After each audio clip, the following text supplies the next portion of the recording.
Welcome to the Guilds of Ravnica set review for Limited for MTG Deck Techs. This is Shawn, and we're coming in to bring you your last guild that we're going to look at for this set. Our review system is going to be A equals bombs. These are cards that really actively pull you towards a color. They're going to win you most of your games. B is your tilting point cards. These are your solid removal spells. They inspire confidence in your pool.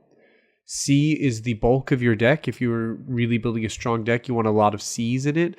These are decks that are consistent. They do a decent job. Sometimes they have really good upside, but at the very least, they're consistently doing what they want them to do. And D are the cards that are weaker versions of C's. They're more conditional. They don't always have the effect you want. D's can also be your build around cards that are only good whenever you really hit a certain deck, but if you can officially build that deck, it's really strong. Where F is your build around cards that don't work at all, cards that just aren't good in limited, they're not built for limited, or cards that are specifically sideboard, such as Artifact and Enchantment Hate. So we're going to dive into our last guild to look at, which is the Dimir guild. This is our blue-black color pairing. We'll start with Lazarre, the Multifarious. He's a blue and a black legendary shapeshifter, and he's a 1/3. When he enters the battlefield, we Surveil 1. So it's important to understand the mechanic for Dimir is Surveil. And Surveil is a lot like Scry. So where Scry is, you look at the top card of your library, and you either put it on top or on the bottom of your library. With Surveil, you look at the top X cards of your library, and you can either put them back on top in any order or put any number of them into your graveyard. He also has the ability to pay X and make himself a copy of target creature card in your graveyard with a Corona cost X, except its name is Lazarre, it's legendary in addition to its other types, and it still has this copying ability. So Lazarre can slowly develop over time as you get better creatures in your graveyard. If you have creatures with really good effects or creatures with just strong battlefield presence, this card lets you basically have a second copy of them by copying them. Now you do have to pay the mana cost to basically cast them a second time, but Lazarre is a 2-drop 1/3 with Surveil that later on has upside. I think is a really solid card to have in your pool. I give him a B+. I'm really excited for him from constructive perspectives, but even from a limited perspective, he's just really efficient in what he's doing. Itrada the Silencer is 2, a blue and a black. It's a 3/5. It can't be blocked, and whenever it deals combat damage to a player, exile target creature that player controls and put a hit counter on that card. That player loses the game if they have 3 or more exiled cards with hit counters on them. Itrada's owner shuffles it into its owner's library after it hits a player. So basically the way this works is when you hit them for 3, you're going to be able to exile one of their creatures and put a counter on it. Once they have 3 cards exiled with a counter, they lose the game. The drawback is this hits, then it shovels away, and then it hits, and then shovels away. So it acts a lot like a removal spell, but instead of going to the graveyard, it gets shuffled back into your deck. I give it a C because for 4 mana for a suspend removal spell, basically, I'm not incredibly excited to be using this as a removal aspect. If I have it in my limited pool, I'm probably going to run it. It's still really efficient. It's still a card that they have to deal with. But it's not something that I'm incredibly excited about. If I have a removal spell, I really want to be able to use it right away. I don't want to have to wait for somebody's sickness to wear off or wait for my opponent to be able to respond to it. House Guildmage is a blue and a black for a 2/2. This is our Dimir Guildmage. It has 1 and a blue, tap it, tap target creature, or target creature doesn't untap during its controller's untap step. So it keeps them from untapping if they're already tapped. And 2 and a black, tap Surveil 2. I think this card's really good. The ability to lock down a creature after it's attacked you and keeping it locked down is really strong because you could just untap, reactivate, so you keep one creature away. And then the Surveil is really good whenever you are at a board stall. So it's good if you're a little bit behind, it's good if you're at a board stall, and it's good if you just took the lead and you can keep one of their best creatures tapped down.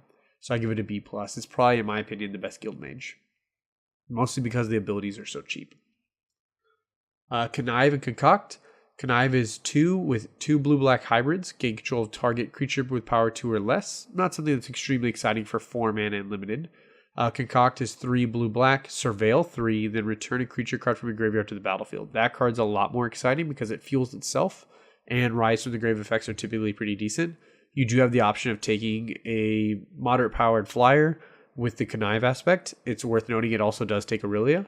I give it a B- because I think it's efficient no matter if you're ahead and you're trying to get farther ahead, or if you're behind, you're just trying to balance the board state a little bit. Nightveil Predator is blue, black. It's a 3/3 flying and death touch with hexproof. So it's a another hexproof card. Wizards have been printing a bunch of hexproof cards, and they're kind of controversial. But the aspect of giving this hexproof means that I can attack with this for 3 over and over again. But also whenever I decide that it's ready to trade for something, I sit back and my opponent either has to attack into it or stop attacking. I think the card's a B. It's really efficient. If you are able to play the blue and the black colors, it's a card that's definitely going to make your deck. Dimir Locket is a 3-mana artifact. It taps for a blue or black. You can pay 4 hybrid mana to sacrifice and draw 2 cards. For Dimir, I give this one a B. They have a little bit more mana sinks than the Boros list, not as much as the Golgari or the Selesnya list or the Izzet list, so I'd give it just a B.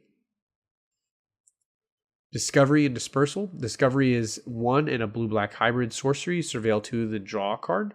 So this is kind of like a Preordain for sorcery and 2 mana. And then Dispersal is really one of the stronger aspects. It's an instant speed, 3 blue-black. Each opponent returns a non-land permanent they control at the highest converted mana cost among permanents they control to their owner's hand, then discard a card.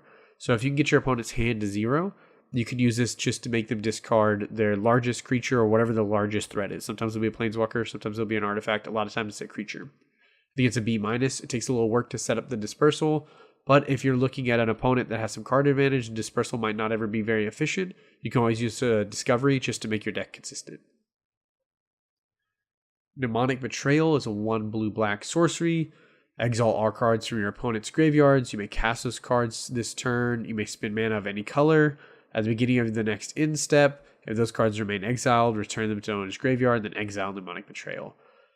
This is not really a limited card. In order for you to have enough mana to be able to play this and be able to play your opponent's big threats, it's really, really late in a narrow spot of the game. I think this is more designed to maybe make constructed plays or commander plays, but I think it's one that's going to need to be brewed around for constructed formats, not limited, so I give it an F. Doom Whisperer, this is probably my favorite limited card and one of my favorite cards in the set. It's a 3 black, so it's a 5 mana 6/6 flying trample demon. So we're actually getting a better body than our mana cost rate with important text like flying and trample. And then it also has the additional ability of pay 2 life and surveil 2. So we could just choose not to do that if we're low on life total. But if we're at parity or we're ahead, we can start paying life to make sure our draw steps are more consistent than our opponents. I think this is an A+. I believe it's the only A+ I'm giving out in the entire set review for limited. Doom Whisperer to me is just the one card I want to open up in limited and play as much as possible because it just seems like it takes over the game so efficiently. It dodges a fair amount of the conditional removal, so only really the black unconditional removal really hits it. Dream Eater is a 4 blue with flash. It's a Sphinx. That's a 4/3. It has flying, and when it enters the battlefield, you surveil 4, which is a ton of cards. When you do, you may return target non-land permanent an opponent controls to its owner's hand. So you surveil 4, then bounce something, and then you have a 4/3 flyer. The body's not amazing or impressive. I would love to see a 4/4 or a 3/4, but all the same, surveilling 4, bouncing a permanent, and getting a flyer, I think is really good at instant speed. So I give this card an A-. I'm really excited about this card for constructed and limited. Blood Operative is a 1 black, and it's lifelink. It's a 3/1. When it enters the battlefield, you may exile target card from an opponent's graveyard. This would be really good against your undergrowth opponents. And when you surveil, if Blood Operative is in your graveyard, you may pay 3 life. If you do, return it to your hand. Now, the important rules text that they clarified on this card is if I surveil and one of the cards I put into my graveyard is this card, it triggers and I can pay 3 life to return to my hand. So if it is the card I'm using as a surveil to put into my graveyard, I can actually put this in my hand. I give this card a B-. It's going to really kind of grind out certain matchups. There are some decks where you might not want to return to your hand because you might not really always have 3 life, like Boros lists, to bring it back. But against Golgari, you're just going to try to cycle this card as much as possible. Attack, trade, get 3 life so you can surveil, pay 3 life, bring it back, and stay at life parity, but slowly eat away their graveyard. Mission Briefing is our new spell version of Snapcaster Mage. It's blue instant, surveil 2, then choose an instant or sorcery card from your graveyard, and you can cast that card this turn. If that card be put into a graveyard this turn, exile it instead. So this card's pretty interesting from a constructed perspective. A lot of people are saying it's not as good as Snapcaster Mage, which I agree fully. I think it's certain situations it could be, but on the whole, it's not as good as Snapcaster Mage. The Surveil 2 means I can fix my next draw step, or I can put instants and sorceries I want to flash back into my graveyard, and then flash a spell back. It also doesn't target the spell, so my opponent can't interrupt. I'm able, once the spell resolves, I choose the card and cast it. They don't get a chance to and react to my targeting of the card. I think in limited, this card's an F, but I think in constructed, this card's going to be a massive player moving forward, especially in eternal formats. This card with Settle the Wreckage and Standard is also something to watch. Thief of Sanity is a 1 blue black. Creature Spectre, it's a 2/2 flying. Whenever it hits your opponent, you look at the top 3 cards of your library and exile one of them face down. For the rest of them go into their opponent's graveyard, so you are fueling their graveyard. It's worth noting against Golgari lists. For as long as that card remains exiled, you may look at that card and you may cast that card and spend mana of any color. So that doesn't matter if Thief of Insanity dies, you can still cast whatever you exiled. I think this card's a B+. I don't exactly like putting cards in their graveyard, but I get to choose which one I keep. And I think it's really just good card advantage over time and limited. In constructed, I think it'll be pretty good, although a 2/2 body is not very impressive. It dies to shock and a lot of other things, so it might not be good enough, but I'm hoping this card's enough to compete. Unmoored Ego is a 1 blue black sorcery. Choose a card name, search target opponent's graveyard, hand, and library for up to 4 cards with that name, and exile them. That player shuffles their library, then draws a card for each card exiled from their hand this way. So I give this card an F for limited, because we're really not trying to remove cards from our opponent's graveyard, hand, and library. And normally in limited, they only have 1 or 2 copies of a card, so a lot of times you're going to play this, and you're going to take something out of their library, and it's like Schrodinger's cat situation. If it's not in their hand, is it ever actually in their hand? So you don't really want to use this in limited, but in constructed, I think this card is a real card that might be competitive in the modern format, because you can name lands, like non-basic lands, such as the Tron land. So I think that's really important. City Watch Sphinx is a 5 and a blue, 5/4 flyer, so 6 mana 5/4 flyer, which is pretty decent. When City Watch Sphinx dies, you Surveil 2. I give this card a C+.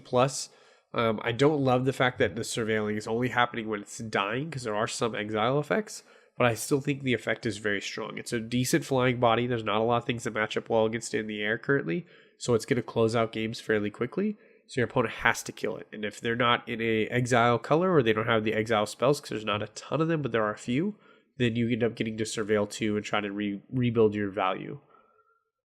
Dimir Spybug is a blue and a black.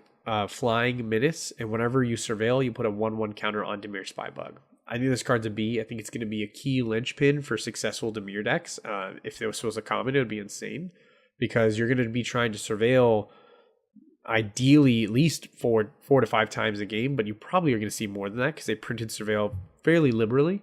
So this card's going to be able to get fairly large and have menace and flying. You want to definitely have it in your early stages of the game, but it's just a really strong card. Disinformation Campaign is a 1 blue black enchantment. When it enters the battlefield, you draw a card and each opponent discards a card. When you surveil, you return this enchantment from the battlefield to your hand, so you get to just constantly have them discard and you draw. There are some drawbacks from the green cards that make you discard, and then that creature comes into play, the 6/6 mythic, but it is a mythic, so you won't see it very often. I don't exactly like letting Golgari opponents choose what they discard and feeding their undergrowth, but it is a slow card advantage engine. I give this card a D because it doesn't really impact the board state. I'm not really excited about taking a card of their choice and me getting a random card off the top of my deck. So unless I'm playing this multiple times, I'm not incredibly excited to play it.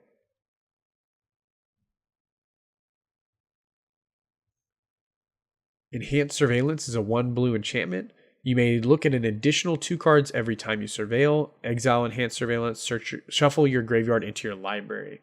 So this boosts your surveil effects by 2. I think it's pretty cool from a constructed perspective. I think there'll be some really fun F&M standard decks that you can play where you just surveil a million, but I don't think this is a limited player, so I'm going to give it an F. Nightvale Sprite is a 1 and a blue, flying 1/2 fairy rogue. When it attacks, you surveil 1. I'm giving this card a C+. There's, again, not a ton of flying in the format, so I like the idea of being able to play a 2-drop on turn 2, and I'm surveilling every turn by just chipping away for 1. So I think this card's going to be really strong in the Dimir list. With some removal, you can really turn this into kind of almost a Delverish play and try to tempo them out by getting the value of the surveil to fix your draw steps and some removal while you're committing a few more threats. Price of Fame is a 3 and a black. This spell costs 2 less to cast if it targets a legendary creature, destroy target creature at instant speed, and has Surveil 2. I think this card's a B+. I think this card's insane. 4 mana, destroy a creature is a fairly common instant. And it's actually been really strong in the last few blocks as far as removal goes. But now we have the additional ability of surveilling 2 on top of it, and it can cost less if they have a legendary guild leader out. Sinister Sabotage is a 1 blue, counter target spell, and then Surveil 1. So I think this card's great. I'm not a big fan of cancel in the limited format, but if it's canceled, it's going to give me some type of card fixing or card drawing. I'm a little more interested. So I give this card a C. It's not going to blow the matchup open, but if you're playing a slower, grindier Dimir list, this is the kind of card you want to see. Bound Phantasm is a card I'm very interested in from a constructed and limited perspective. It's a 1 blue, 2/2 defender. When you Surveil, you put a +1/+1 counter on Bound Phantasm. As long as Bound Phantasm has 3 or more counters on it, it can attack as though it didn't have defender. So it starts as a 1-drop 2/2 defender, and then eventually once it hits being a level of a 5/5, it can start attacking, but it doesn't have a clause that stops getting counters. So you just keep putting counters on it. So even though it has 3 counters, if it gets to 4 or 5, it still gets to keep attacking, and you can keep adding counters every time you Surveil. And as you're going to see going through the review, and if you look through the visual spoiler for the set, there's a bunch of Surveil on all the Dimir cards. So this card's going to really just take over games. Don't be surprised to see opponents play a turn 1 Bound Phantasm and basically die in about 4 or 5 turns. I think this card's a B. I want as many of this in my Dimir list as possible. Low CMC, has a defensive element that eventually takes over the game. Thought Erasure is a 1 blue and a 1 black. Target opponent reveals their hand, you choose a non-land card from it, and that player discards a card, then you Surveil 1. I give this a D. I'm not a big fan of discard spells in the limited format, because as the game goes longer, they just get so much worse as a top deck, because the opponent's going to top deck their scary stuff and immediately play it. So you're not going to really have chances to make them discard cards. I only really play discard in my pool if I think the creatures in my deck are way better than any other shell, but my removal is really poor, then I might play discard spells. But typically from a limited perspective, I want to play good creatures and really good removal. I don't want to play discard spells in those slots. So that's why I give this card a D. Whispering Snitch is a 1 black, 1/3 vampire rogue. Whenever you Surveil for the first time each turn, it deals 1 damage to each opponent and you gain 1 life. So sadly, I wish they would have made this stacking where if you could Surveil multiple times, you get multiple effects. But all the same, it's still, I have a 1/3 that's a decent blocker that slowly pings my opponent out of the game because I'm going to be surveilling a bunch. I give this card a C-. It's going to go in a lot of my decks because the Dimir list does look more defensive on the ground. It's not trying to attack on the ground. It wants some flyers and some removal spells. So I think this is a card we're looking for more than a Grizzly Bear. Artful Takedown is a 2 blue-black instant. Tap target creature, or target creature gets -2, -4 until the end of turn, and I can choose one or both. So if my opponent attacks me with something, I can reduce its size, block it and kill it, and tap one of their blockers so I can attack back. I think this card is a D+ only because -2, -4 is not going to hit a ton of stuff for 4 mana. I would love to have seen it be for like 3, but I think this card has a big upside play. So it's one of those cards that sometimes you're going to have it and it's not going to do anything you want. And so it's going to feel like a D. Other times it's going to feel like a cryptic command and it's going to do everything you want. So it's going to really kind of swing. Barrier of Bones is a 1 black defender. It's a 0/3. When it enters the battlefield, you Surveil 1. I give this a D-. It's probably close to an F. It's not a card I have any interest in playing. I don't like playing defenders. I'm very opposed to defenders in the limited format because I need to make sure that when I start taking over the game and it starts becoming in my favor, I want every card I've played to advance that situation. And defenders only help you when you're behind.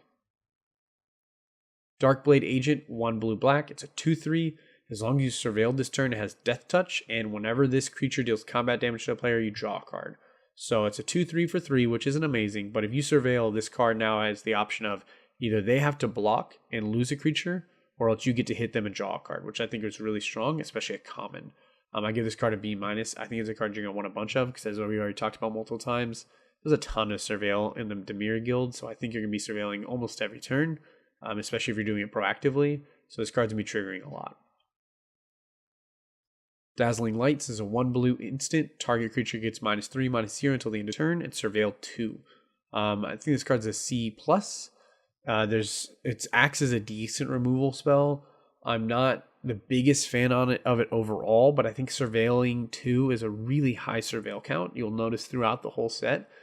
Traditionally, where a lot of cards are Scry 1, Scry 1, Scry 1, they were really pushing Surveil 2, Surveil 3, Surveil 2. Not a lot of Surveil ones in comparison to whenever they normally print Scry.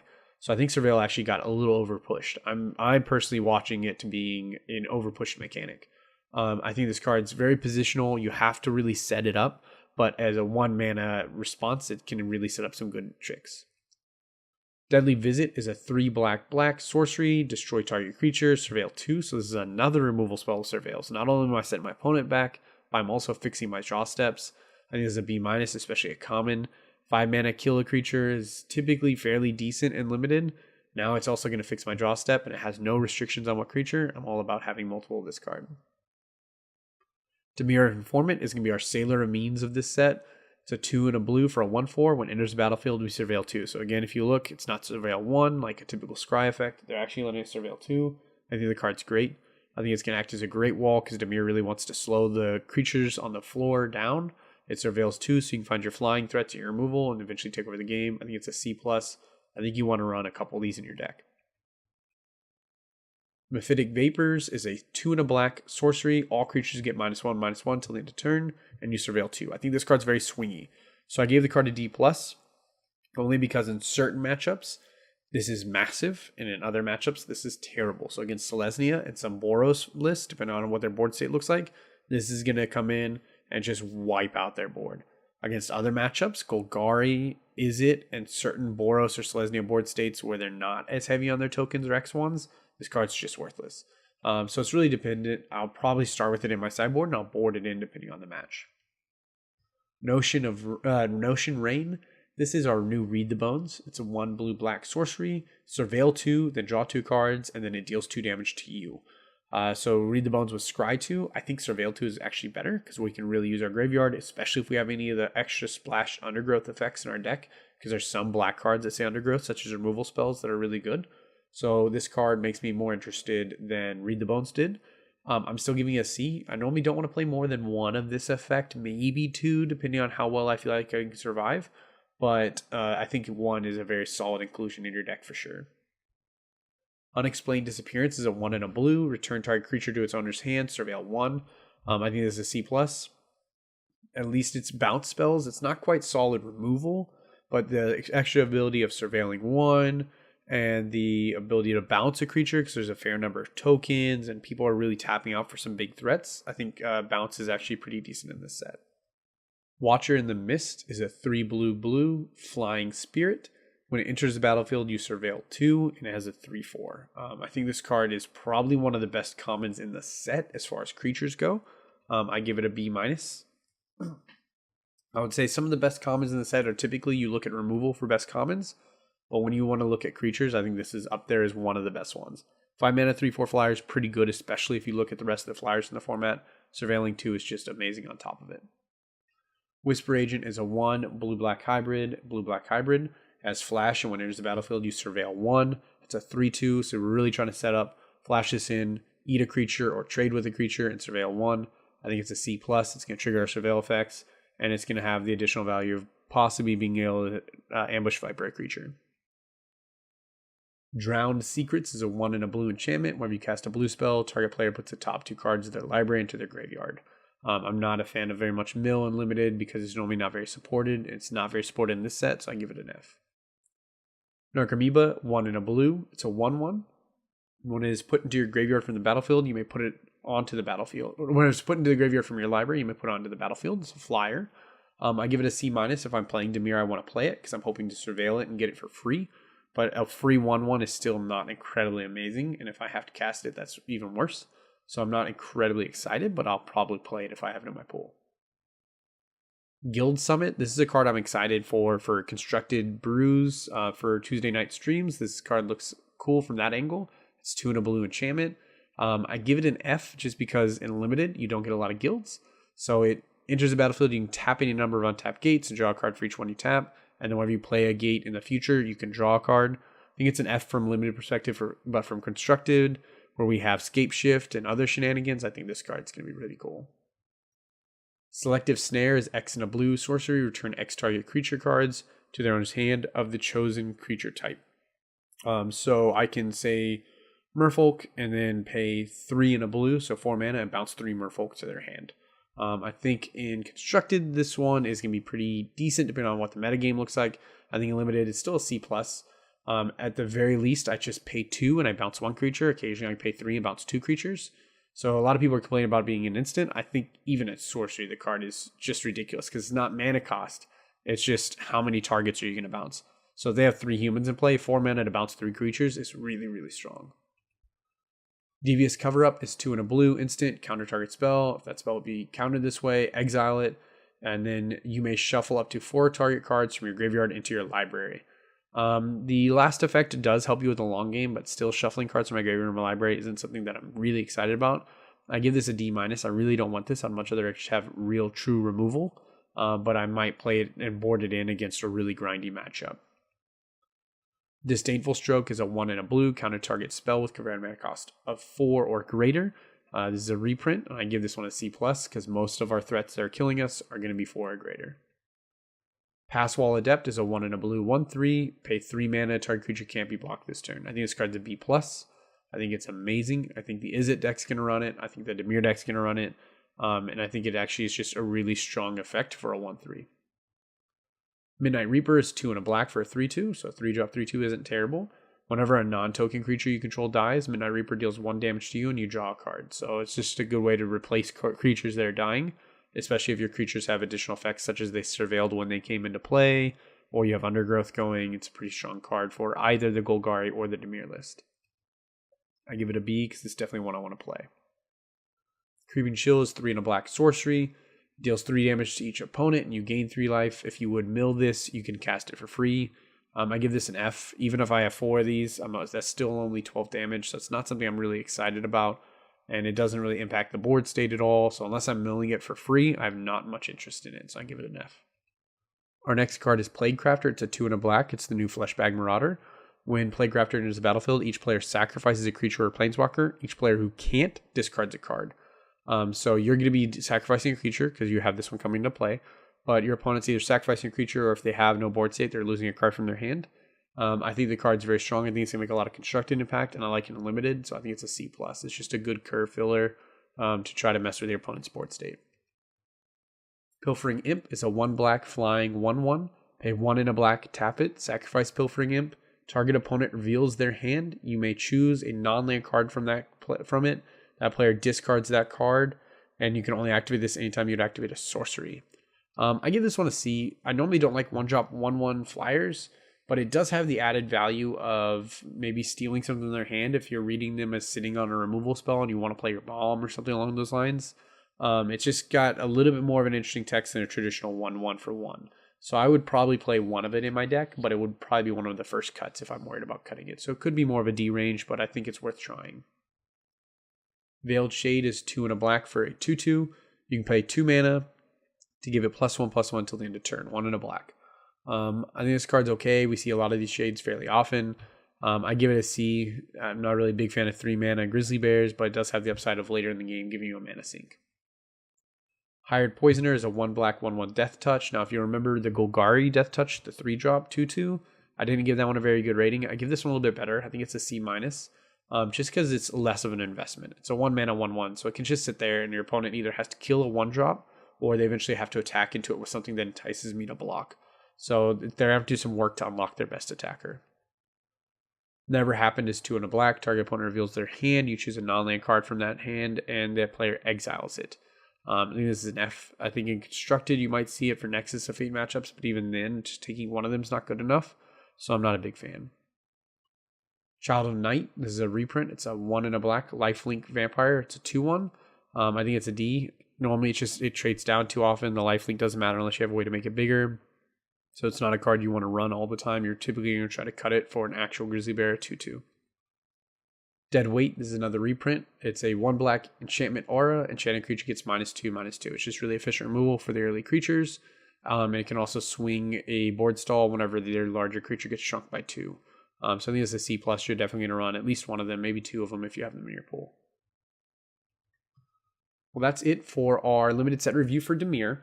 The set has some really high cards, but it also has some very low cards. You're kind of rolling the dice a little bit when you open the set, but it also feels like the guild with the most synergies when it's really clicking and rolling The Surveil mechanic seems really strong. I'm a big fan of consistency in decks.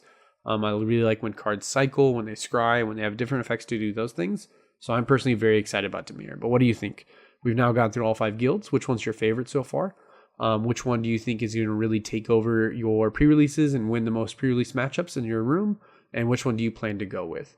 Join us for our last video where we look at the artifacts and lands. And I'll also provide you with a set overview of the ratings for each guild and what some of the removal rarities look like for each guild. And this way you have a quick snapshot if you're really trying to get a quick last minute review of what to play for your pre-release before the pre-release actually starts.